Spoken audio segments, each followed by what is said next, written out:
Growing up, my relationship with my older sister was nothing short of a battlefield. She's 8 years older than me, 34 now, but the gap between us has always felt more like an unbridgeable chasm than just age.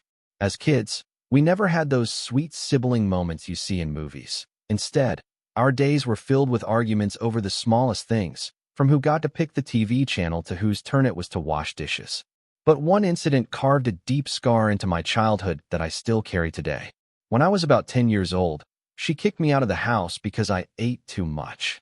Yes, you heard that right. A child, hungry and clueless about portion sizes, became her punching bag for something as basic as eating dinner. I remember sitting on the porch steps, tears streaming down my face, feeling unwanted and unloved by the very person who was supposed to protect me. That moment wasn't just about food. It was a message: you're not good enough. Fast forward to adulthood, and things only got worse after I got married. It's almost like marriage put a target on my back, making me her favorite punching bag. Every interaction turned into a minefield. If I shared happy news, she'd twist it into something negative. If I needed advice, she'd respond with insults disguised as concern. The tension grew so unbearable that we stopped talking altogether for 2 whole years. Those 2 years weren't peaceful silence. They were heavy, suffocating voids where guilt and resentment festered. Each unanswered call or ignored text felt like another nail in the coffin of whatever bond we once had. To make matters worse, during this time, I found myself constantly questioning whether I deserved this treatment. Was I really lazy? Ugly? Unworthy? Her voice echoed in my head long after our last argument, haunting me like a ghost I couldn't escape. The roots of our strained relationship run deep, tangled in years of unresolved resentment and pain. My sister's life took a devastating turn when her ex-husband betrayed her, stealing every piece of gold jewelry, gifts from our father and other family members, that symbolized not just wealth, but also security for her future. He left her at 8 months pregnant with their second child, abandoning her and their 4-year-old son without so much as a backward glance. While I felt immense sympathy for her during that time, it seemed to fuel her bitterness, which she often directed at me. Her pain became a weapon, one she wielded carelessly against those closest to her, including me. Growing up, I was never enough in her eyes. If I gained weight, she'd mock me relentlessly, calling me lazy and telling me no man would ever want someone like me. She criticized everything about me: my appearance, my habits, even my dreams of becoming a mother someday. "You're selfish," she'd sneer. "Your kids will suffer because you can't take care of yourself." Those words cut deeper than any insult because they struck at the core of who I wanted to be: a loving, capable mother. But instead of lifting her up or supporting her through her struggles, I found myself walking on eggshells, terrified of setting off another explosion. One incident, in particular, stands out as a defining moment in our toxic dynamic. It happened when I tried to help her cook dinner, a simple act of kindness meant to ease her burden while she juggled 2 young children. As I stood beside her in the kitchen, she accidentally spilled a pot of boiling soup onto my arm. The pain was excruciating, but what hurt more was her reaction. Instead of apologizing or checking if I was okay, she snapped, "Serves you right for always being in the way." Her words stung far worse than the burn on my skin. In that moment, I realized something profound. To her, I wasn't a sister. I was a scapegoat, someone to blame for all her miseries. Her anger and insecurity drove her to lash out, while my silence and compliance only reinforced her behavior. Each interaction felt like stepping into a battlefield where I had no weapons, no defense. Yet, despite the scars she left behind, I kept going back, hoping things might change. Maybe that's why this latest argument hit so hard. It shattered whatever fragile hope I still held on to. This wasn't just about weight or parenting. It was about years of pent-up frustration finally boiling over. And now, sitting here reflecting on it all, I wonder, how do you heal from wounds inflicted by the very person who should have loved you most? The week I spent helping my sister was supposed to be about bonding, but it quickly turned into a battleground of words. Every day, without fail, she found a way to criticize me, my weight, my habits, even the way I carried myself. It wasn't just casual comments. They were calculated jabs designed to cut deep. She'd sneer at me while I helped her cook dinner or pick up her kids from school, saying things like, "You really should think about moving more," or "I can't believe you're still eating that." Each remark felt like a dagger piercing through years of unresolved tension. But nothing could have prepared me for what happened on the final day. A confrontation so explosive it left both of us shaken. It started innocently enough. We were watching TV together when she brought up an old topic, my weight. This time, though, she didn't stop at subtle hints. Her voice grew louder, sharper, as she called me lazy, ugly, and selfish, not just to my face but in front of my husband too. "You're going to ruin your future children's lives," she spat, her tone dripping with venom. Then came the lie that pushed me over the edge. She claimed our father had asked her to talk to me about losing weight, knowing full well how sensitive this subject is for me. The audacity of her words hit me like a freight train. I knew it was a fabrication meant to justify her cruelty, but in that moment, all I could feel was rage bubbling inside me. I tried to stay calm, reminding myself why I was there, to support my nieces and nephews, not engage in another pointless fight. But her relentless attacks wore me down. When she leaned back, smirking, and said, "No wonder your husband might leave you one day," something inside me snapped. Before I could stop myself, I shot back, "Well, no wonder your husband left you." The room fell silent. Even the air seemed heavier. My heart pounded as I realized what I'd said. Those words weren't mine. They belonged to the anger and hurt I'd buried for years. And now, they hung between us like a storm cloud, dark and suffocating. She erupted, screaming at the top of her lungs, accusing me of being disrespectful and ungrateful. Her 6-month-old baby stirred in her arms, startled by the sudden outburst. Meanwhile, my mind raced, torn between guilt for letting my emotions get the better of me and frustration at her inability to see how toxic she was being. By the time my husband stepped in to calm things down, the damage was done. Our relationship lay in ruins, shattered by years of resentment and one ill-timed comment. As I walked out of her house later that evening, I couldn't shake the feeling that I'd lost more than just a sibling. I'd lost any hope of reconciliation. As the argument between my sister and me spiraled out of control, my husband stepped in to protect me, only to become her next target. When I fled to the bedroom, overwhelmed by a panic attack, he followed me, trying to calm me down with gentle hugs and soothing words. But my sister wasn't done. She barged into the room, shouting at him, accusing him of disrespecting her in her own house.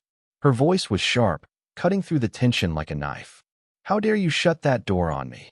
she screamed, pointing at the closed bedroom door as if it were some kind of personal affront. Things escalated when she threatened to call the police, claiming he had put her life in danger simply because he'd tried to shield me from her verbal assault. "You think you can just barge into my home and act like this?" she yelled, her face red with rage. My heart sank. It was absurd, completely over the top, yet terrifyingly real. Even though we were guests in her house, none of us expected her to twist the situation so dramatically. My husband, who is usually soft-spoken and patient, finally snapped under the weight of her accusations. For the first time ever, I heard him raise his voice. "If you keep treating my wife this way, I won't tolerate it anymore," he shouted, his words echoing through the small room. His tone was firm but controlled, a stark contrast to her hysterical screaming. For a moment, there was silence, shocked, heavy silence. My sister stared at him, wide-eyed, before doubling down on her attacks. She mocked him for being too soft, saying things like, "You're weak, just like her." But deep down, I could see fear flicker across her face. She hadn't expected him to stand up to her. In that moment, I felt both pride and guilt. Pride that my husband was defending me, but guilt that he now had to bear the brunt of her cruelty too. It was clear the dynamic had shifted forever, and not in her favor. The moment we stepped out of my sister's house, I thought the worst was over. But I couldn't have been more wrong. As we drove away, my phone buzzed with a text from her. "Congratulations. You've just lost this family forever. I'll make sure my kids never mention your name again." The words hit me like a freight train. My hands trembled as I read them, and a wave of nausea washed over me. It wasn't just the message itself. It was the finality in her tone, the cold cruelty that left no room for reconciliation. I felt like I'd been punched in the gut, but there was no time to process it. Minutes later, a sharp pain shot through my chest, and my vision blurred. Panic surged through me as I gasped for air. "Pull over," I managed to choke out to my husband, who immediately steered the car to the side of the road. My heart raced uncontrollably, and I could feel myself slipping into a full-blown panic attack. My husband, usually calm and composed, looked terrified as he called 911. "She's having a heart attack," he told the operator, his voice shaking. The next few minutes were a blur of sirens and paramedics rushing to our aid. They stabilized me, but the doctor later confirmed it was stress-induced, a mild cardiac episode brought on by the emotional turmoil of the day. As we finally resumed our journey to my dad's house, silence hung heavy between us. I stared out the window, tears streaming down my face, wondering how things had escalated so quickly. Her words echoed in my mind. "You've lost this family forever." Was this really the end? And what about the kids? How could she deprive them of someone who truly loved them? The weight of it all crushed me, leaving me physically and emotionally drained. When we finally sat down with my dad to explain everything, I braced myself for his reaction. At first, he was cold and distant, his tone sharp as he scolded me. "Why couldn't you just endure a little more? Your sister is going through so much right now." His words felt like a slap across the face, confirming my worst fears. He would take her side, just like always. I felt my throat tighten, tears threatening to spill as I tried to hold back years of pent-up frustration. But then, something unexpected happened. As I recounted every detail, the insults, the screaming match, the panic attack, I saw his expression shift. His initial sternness melted into sadness, and by the time I finished, he was quietly crying. "I'm sorry," he said, his voice trembling. "I never realized how much she hurt you. I should have protected you both from your mother's behavior, but I failed. Maybe that's why she acts this way now. She learned it from her." He admitted that he too had been treated the same way by my mom, who constantly criticized him throughout their marriage. "There were days when I wanted to leave, but I stayed because of you kids. Now, I see that staying silent only made things worse, for all of us." He paused, wiping away tears before continuing. "You don't have to keep enduring this pain. If cutting ties with her is what you need to heal, then I support you fully. This isn't about taking sides, it's about protecting yourself." His words hit me like a wave, washing away years of guilt and self-doubt. For the first time, I felt truly validated. My dad didn't just hear me, he understood me. He even added, "I won't interfere in your conflicts anymore. You're adults now, and it's time for both of you to handle your own lives." As we left his house later that evening, I couldn't stop thinking about his confession. It was both heartbreaking and liberating, a painful reminder of our family's toxic patterns, but also a beacon of hope. Maybe healing wasn't just possible for me, it could start with all of us. That night, after the whirlwind of emotions had settled, I sat at my desk with trembling hands and wrote a letter to my nieces and nephews, two innocent souls who didn't deserve to be caught in this storm.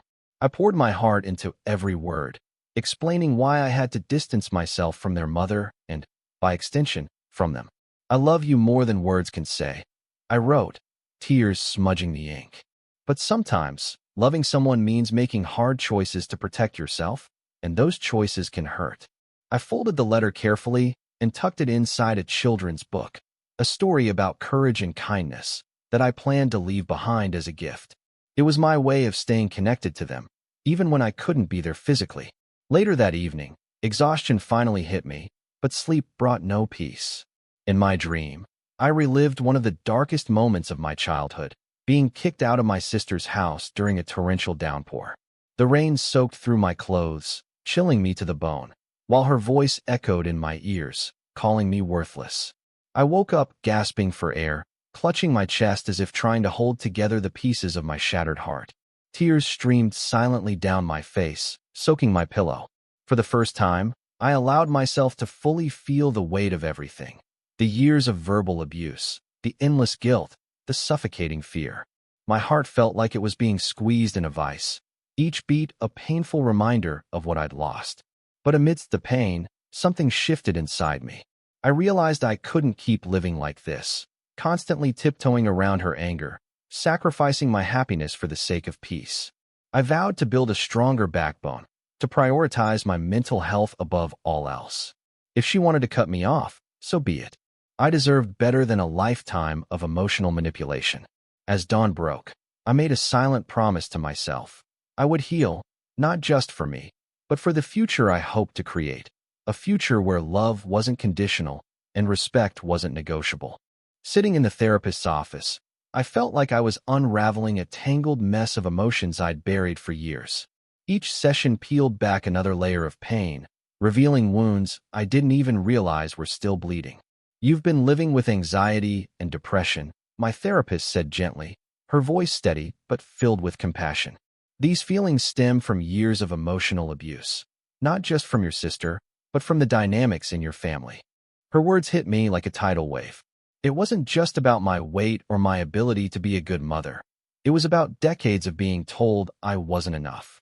The realization was both liberating and devastating. She urged me to cut off all contact with my sister, a suggestion that sent chills down my spine. "You can't heal while staying in a toxic environment," she explained. But the thought of severing ties completely filled me with guilt. How could I abandon those innocent children? My nieces and nephews had done nothing wrong. They didn't deserve to lose someone who loved them unconditionally. Every fiber of my being screamed at the injustice of it. Yet, deep down, I knew she was right. Staying connected meant subjecting myself to more cruelty, more manipulation. As the sessions progressed, I began to see patterns I hadn't noticed before.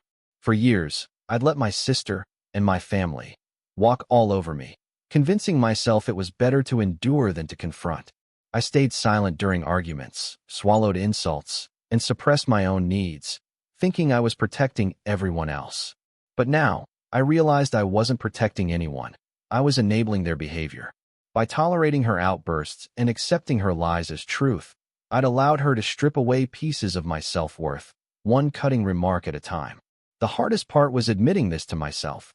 I deserved better. I didn't have to live under the shadow of her judgment anymore. With each revelation, I felt a flicker of strength growing inside me, a resolve to reclaim my life. Still, the guilt lingered, heavy and suffocating. Was I truly strong enough to walk away? Weeks after cutting ties with my sister, I thought I had finally begun to heal. The pain of losing her and the kids was still raw, but I clung to the belief that I had made the right decision. Then, one quiet afternoon, my phone buzzed with an unfamiliar number. My heart raced as I answered, fearing it might be her again. But instead, a small voice on the other end said, "Auntie, it's me." Tears immediately flooded my eyes. It was my 4-year-old nephew, the same sweet boy who had once told me how much he loved his uncle and me during our week together. "I love you," he continued innocently. "Mommy says you don't want to see us anymore, but I still love you." His words shattered me. I couldn't speak for a moment, overwhelmed by a tidal wave of emotions, guilt, sadness, and an aching longing to hold him close. But beneath the pain, there was something else, hope. His unconditional love reminded me why I had fought so hard to protect myself, not just for me, but for him and his little sibling. Though my sister tried to twist reality, this child's pure heart saw through her lies. I managed to choke out, "I love you too, sweetheart. So much." Before we hung up, he added, "Will you come back soon?" My throat tightened, and all I could say was, "I'll always be here for you, okay?" That call became a turning point in my journey. It broke me open, forcing me to confront the depth of my grief, but it also reignited my resolve to heal. I realized I couldn't let my sister's toxicity define my life or rob me of the joy I deserved. With my husband's unwavering support, I threw myself into therapy, determined to unpack years of buried trauma.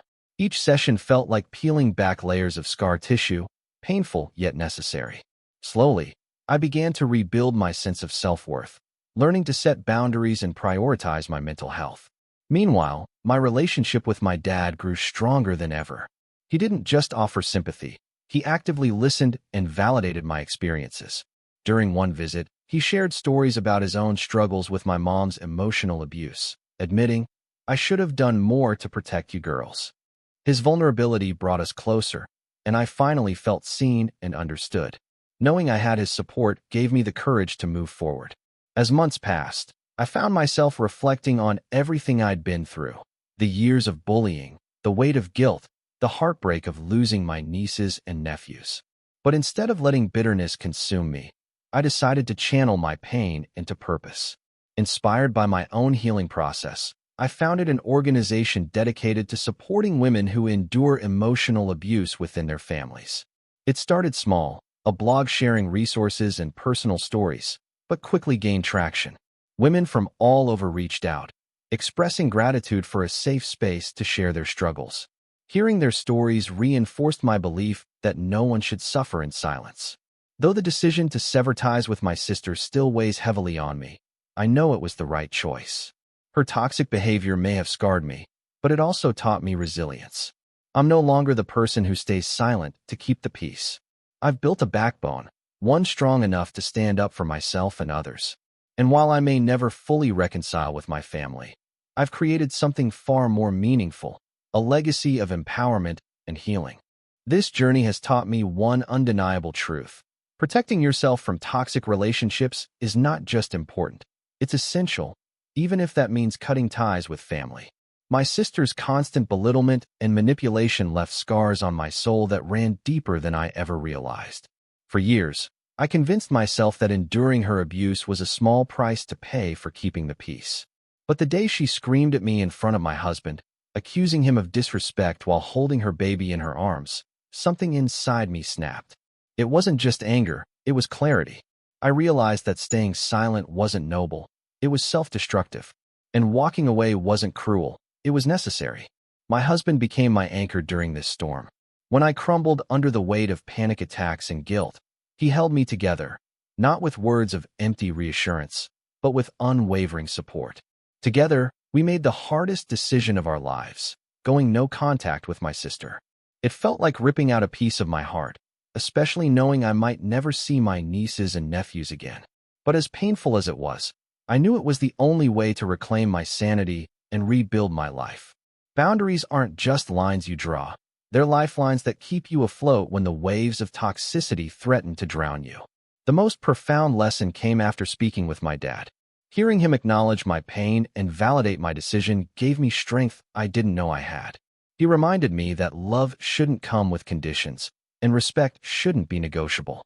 Sometimes, protecting yourself means losing what you once held dear, but that loss paves the way for something far greater, true happiness. As I sit here now, surrounded by the people who truly care about me, my husband, my father, and my in-laws, I feel a sense of peace I haven't felt in years. Sometimes, to protect yourself, you have to lose the things you cherish most, I told my husband one evening. But maybe those things weren't meant to stay. Maybe they were holding me back from finding real joy. Those words didn't just comfort me, they empowered me. This isn't the end of my story. It's the beginning of a new chapter, one where I'm no longer defined by fear or guilt, but by resilience and hope.